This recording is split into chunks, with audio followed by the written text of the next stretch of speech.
But they, see what really happened, those fellas all got bitten by the bug of Charlie Parker.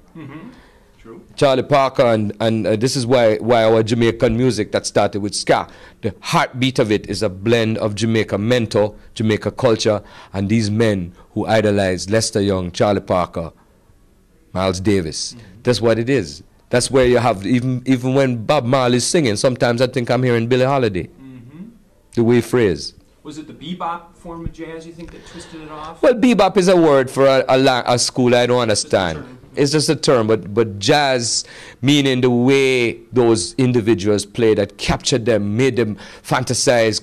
Can I be even one iota of the way Charlie Parker plays that saxophone? Roland Alphonse say, man, check that out. Wow, listen. And we were turned on by this music. So whether it's bebop or swing, I don't know. It's just you hear the heartbeats of these great jazzmen. But jazz is the cornerstone for the whole thing. Monty, when you were young, and you were over at, say, Federal Studios, you were recording music with some of the greats in reggae music. I asked you a question when we talked on the phone the other day regarding like being a young man in that world, and you said they accepted you. And one of the angles I want to get at is you were so young, and you're playing one of the critical instruments to the music, especially at that time. You have the ganja, you have the rum, you have the girls.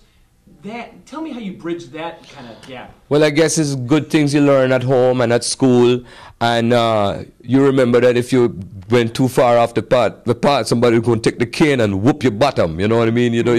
So you had the righteous hand of righteousness to keep you on the path, and thank God, and I attribute it to the Creator, because some of us drift, some of us are able to walk the line, and among the guys in that studio, there were enough paternal positive influences in Aubrey Adams and in Roland Alfonso, whereas one of the other guys over there busy messing his life up because he don't know when to stop. And I was able at an early age to discern, boy, I admire that guy, but I don't want to do that.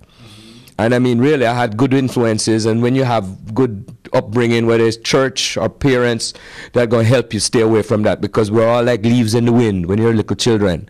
But I was very impressionable, very vulnerable, but I had this light on me, and I've had the light all through my life that spared me from those problems, and in that gathering of those guys, we had such a ball together, because when musicians get together and we're doing this thing that we love so much, we become like little children, and we're just laughing together. And even though I was young, I was grateful they embraced my being there, and I didn't back up, because I was confident with what I was doing. And when it come to dropping a rhythm, I was as confident then as I am now.